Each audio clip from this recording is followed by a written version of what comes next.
Hello everyone, my name is María José Gálvez. I'm an attorney in Predictable, a legal services company that focuses on advice for day-to-day operational issues at a fixed cost. Today, we're going to talk about the Registry of Transparency and Final Beneficiaries. What is this? It is a requirement that came in force in 2019 as part of Costa Rica's efforts to join the OECD, and basically consists of a new requirement that applies to legal entities of all kinds.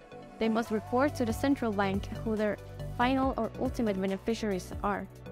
What are final beneficiaries? They are basically the people who, through different means, either through voting rights associated with the shares, or some form of participation inside the entity, or through controlling the administration, are capable of influencing the decisions that are made inside a company or entity. Although this requirement applies to all types of organizations such as corporations, limited liability companies, foundations, and associations, we're only going to focus on the first two, that is, corporations and limited liability companies, because although foundations and associations will also be subject to comply with this requirement, for the moment they should not submit this declaration. Am I required to comply with this declaration? If you have a corporation or a limited liability company, the answer is yes. How do you present it? You must enter the website that appears in the description of this video, register in the system, and fill out the information requested by the platform. What do I need to do? To interact with the platform, you require a digital signature. This is a device authorized by the central bank and that you can obtain in different financial entities, such as banks. It is not possible, for example, to go to a physical office to present the declaration, since it is only available online. Also, you must have all the supporting documentation up to date.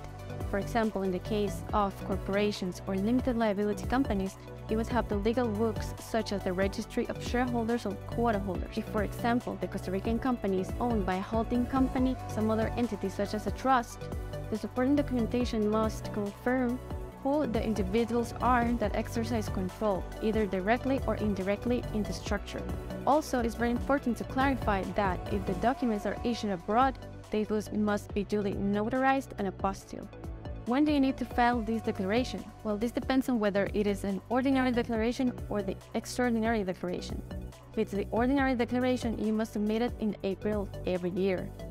Now, if it's the extraordinary one, it proceeds only when the final beneficiaries of the structure change. The extraordinary declaration must be made within the 15 business days following the date on which this change was recorded in the corresponding registry.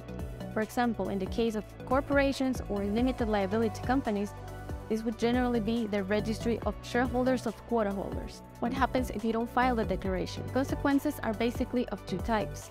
The economic one, that is a fine, which could reach 2% of the company's gross income during the last fiscal period. And the operational or administrative consequence, since the company will not be able to process any documents in the public registry, such as legal representation or changes in the company.